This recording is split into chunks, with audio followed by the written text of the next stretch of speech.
1983ला कपिल देवानी भारताला सर्वात पहिल्यांदा वर्ल्ड कप जिंकून दिला आणि त्यानंतर क्रिकेटची परिभाषा भारतात बदलली.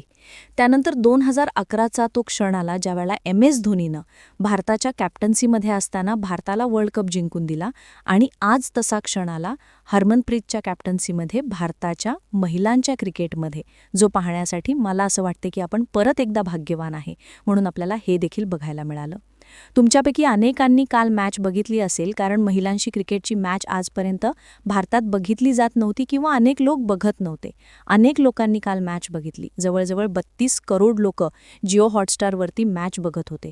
त्यापैकी अनेकांनी पाहिलं असेल की कशा पद्धतीनं 298 धावा भारतानं केल्या होत्या आणि या 298 धावांचा पाठलाग करताना आफ्रिका देखील एक चांगला स्टार्ट मिळालेला होता आणि ती जवळजवळ त्या दिशेने बरोबर जात होती ज्या पद्धतीनं आफ्रिकेची कॅप्टन लोरा वल्वार्ड खेळत होती.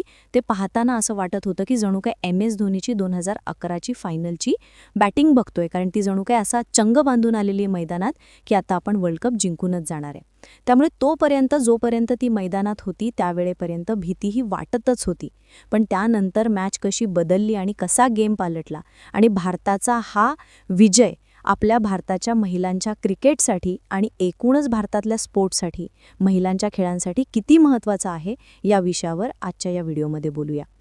सुरुवातीला पहिल्यांदा बॅटिंग करताना भारतानं बॅटिंग करायला सुरुवात केल्यानंतर शेफाली वर्मा आणि स्मृती मंधाना दोघींनी भारताला कुठलाही धक्का न देता एक चांगला स्टार्ट दिला, जो भारताला नेहमी गरजेचा असतो. एक धक्का जर सुरुवातीला मिळाला तर भारताच्या बॅटिंग कशा पद्धतीनं कोलॅप्स होते ते पुरुषांच्या क्रिकेटमध्ये आपण बघितलंय, महिलांच्या क्रिकेटमध्ये देखील या अगोदर या वर्ल्ड कपमध्येच बघितलंय. त्यामुळे या दोघींनी चांगला स्टार्ट दिला. त्यानंतर स्मृती मंधाना 45 रन करून आऊट झाली. त्यानंतर मग जमीमा रॉड्रिक, त्यानंतर मग हरमनप्रीत यांच्याबरोबर शेफाली वर्मा मैदानात पाय गाडून उभी राहिली आणि तिच्यासोबत मग तिला चांगली साथ पुढे मिळाली ती दीप्ती शर्माची आणि दीप्ती शर्मानं 58 रन्स केल्या. त्यानंतर रिचा घोष, जी फक्त 34 धावा करू शकली, पण तिनं त्या 34 धावा 24 बॉल्समध्ये केल्या आणि तिच्या जीवावरच भारतानं 298 धावांचा टप्पा पार केला. या 298 धावांपर्यंत पोहोचणं भारताला एवढं गरजेचं होतं, कारण जोपर्यंत स्कोरबोर्डवरती 300 धावा दिसणार नाहीत तोपर्यंत मॅच जिंकण्याबद्दलचा एक कॉन्फिडन्स आहे तो भारताच्या टीमला येणार नव्हता. कारण मागच्याच मॅचमध्ये ऑस्ट्रेलियाबरोबर भारतानेच 338 धावा चेस केलेल्या होत्या. त्यामुळे 300 चेस करणं हे ODIमध्ये म्हणजे वन डे इंटरनॅशनलमध्ये फार अवघड गोष्ट नाही. ती आपण आता मागच्या 15 वर्षात ज्या पद्धतीनं आपण क्रिकेट बघतोय त्यामध्ये आपल्याला हे नेहमी लक्षात आलंय की 300 म्हणजे जो पूर्वी 2010च्या पूर्वी मोठा आकडा असायचा तो आता मोठा आकडा राहिलेला नाही. त्यामुळे भारताच्या हातात ही मॅच असेल की नसेल याबद्दल शंका शेवटपर्यंत होतीच. 298 धावांचा पाठलाग करताना ज्या पद्धतीनं खेळायला पाहिजे त्याच पद्धतीनं आफ्रिकेची टीम देखील जात होते. साऊथ आफ्रिकेनं सुरुवातीलाच अत्यंत चांगला खेळ केला. साऊथ आफ्रिकेची कॅप्टन असणारी लोरा वल्वार्ड, जिनं मी सुरुवातीला देखील म्हटलं की जी अशा पद्धतीनं खेळत होती की जणू काय मी आता वर्ल्ड कप जिंकल्याशिवाय मैदानातून बाहेर जाणारच नाहीये, ती पाय गाडून उभी होती. दुसऱ्या बाजूला तजमीन ब्रिट्स गावाची दुसरी एक ओपनर देखील पाय गाडून उभी होती. पण या जोडीला फोडायचं महत्त्वाचं काम अमनजोत कौरनं केलं. अमनजोत कौरचं या मॅचमध्ये फार मोठं कॉन्ट्रीब्युशन हेच आहे की तिनं अतिशय महत्त्वाच्या 2 गोष्टी केल्या. पहिली गोष्ट म्हणजे ही पहिली जोडी फोडायचं काम केलं आणि दुसरी कुठली ती तुम्हाला कदाचित माहिती असेल आणि तीच या खेळाची टर्निंग पॉईंट होती. यानंतर मग लोरा वल्वार्डनं दुसऱ्या खेळाडूंच्या बरोबर थोड्या छोट्या पार्टनरशिप्स केल्या. पण या खेळाचा रंग भारताच्या विरुद्ध पलटायला सुरुवात झाली ती ज्यावेळेला ॲनेरी डरिक्सन मैदानावरती आली आणि ती ज्या पद्धतीनं खेळत होती ती फक्त फोर्स आणि सिक्सेसमध्ये बोलत होती.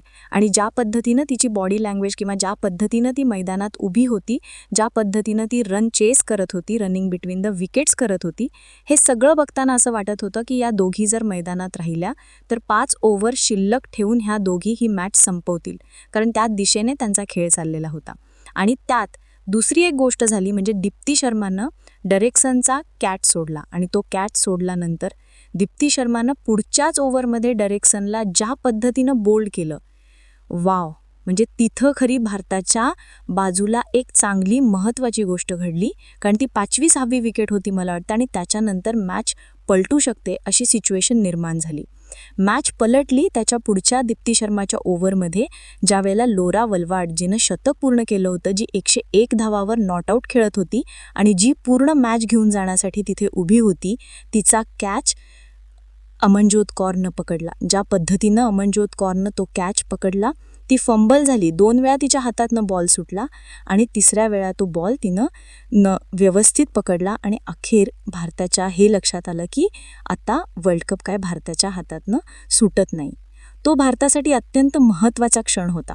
मला वाटतं की विवियन रिचर्ड्सचा कपिल देवानं पकडलेला 1983च्या वर्ल्ड कपच्या फायनलमधला कॅच, जो कपिल देवानं उलटा पळत जाऊन पकडला.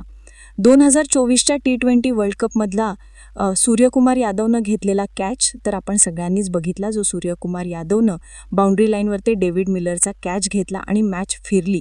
म्हणजे एक कॅच कशी मॅच पलटवू शकतो, कारण क्रिकेटमध्ये असं म्हणतात की कॅचेस विन द मॅचेस. त्या पद्धतीनं कालच्या या मॅचमधला लोरा वलवाडचा हा कॅच होता, जो अमनजोत कौरनं पकडला. पहिली विकेट मी मगाशी म्हणलं ती देखील अमनजोत कौरच्या डायरेक्ट हिटवरती मिळाली होती.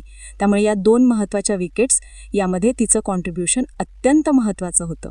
आणि तो कॅच, तो तिनं धावत येऊन पडून घेतलेला कॅच होता, त्यामुळे तो अत्यंत महत्त्वाचा होता, जो सुटला देखील असता. लोरा वलवाडचा कॅच पकडल्यानंतर मात्र भारताच्या टीमला देखील हे माहिती होतं, भारतातल्या करोडो प्रेक्षकांना माहिती होतं, टीव्हीवर मॅच बघणाऱ्या लोकांना माहिती होतं की आता वर्ल्ड कप आपण जिंकलेला आहे आणि थोड्याच वेळात तो आपल्या हातात येणार आहे. पण तरी देखील धाकधूक होती, कारण अशा पद्धतीचे क्षण भारताच्या महिलांच्या क्रिकेटमध्ये या अगोदर येऊन गेलेत. मागच्या 2-3 पिढ्यांचा महिलांच्या क्रिकेटचा संघर्ष आहे. याच्या अगोदर देखील भारत फायनलमध्ये पोचला आणि फायनलमध्ये जाऊन महिलांनी वर्ल्ड कप हारलेला आहे. महिलांच्याबद्दल यापूर्वी देखील अनेकदा बोललं गेलं. महिलांना म्हणजे महिला क्रिकेटर्सना पुरुष क्रिकेटरच्या बरोबर समान दर्जा पाहिजे. त्यांना जर इक्वल पे पाहिजे, म्हणजे त्यांना समान पगार पाहिजे, तर त्यांना समान खेळ देखील करून दाखवता आला पाहिजे.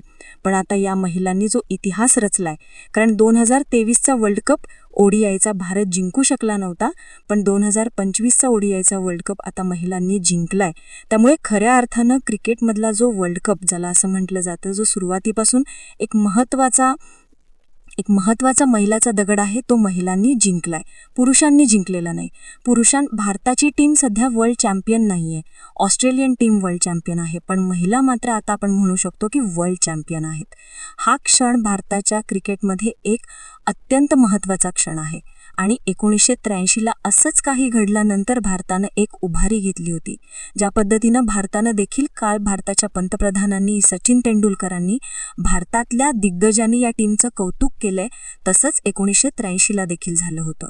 क्रिकेटकडे सगळ्या जगाचं लक्ष वेधलं, भारतातल्या प्रत्येक माणसाला त्या खेळाडूंचं कौतुक वाटलं आणि नंतर भारतानं क्रिकेटमध्ये एक उभारी घेतली. भारत एक मोठा संघ ठरला आणि आज भारताची क्रिकेटमधली प्रगती आपण बघतोय. असंच काहीतरी महिलांच्या क्रिकेटमध्येच व्हावं असं नाही, तर महिलांच्या संपूर्ण स्पोर्ट्समध्ये व्हावं. भारतानं अशीच कामगिरी पुढे ऑलिम्पिक्समध्ये करावी, इतर खेळांमध्ये करावी. म्हणजे या एका वर्ल्ड कप विजयामुळे ज्या लाखो स्त्रियांना, लाखो मुलींना प्रेरित केलं, असं आपण म्हणू शकतो. या वर्ल्ड कप विजयाचा तुम्हाला वाटणारा सगळ्यात महत्त्वाचा क्षण कोणता होता आणि या वर्ल्ड कप विजयाचा भारतीय महिलांच्या खेळांमध्ये, स्पोर्ट्समध्ये कसा फायदा होऊ शकतो, हे आम्हाला तुम्ही कमेंट्समध्ये सांगा. व्हिडिओ आवडला असेल तर व्हिडिओला लाईक करा, चॅनलला सबस्क्राईब करा. पुन्हा भेटू पुढच्या व्हिडिओमध्ये. तोपर्यंत पाहत रहा गर्जना मराठी. जय हिंद, जय महाराष्ट्र.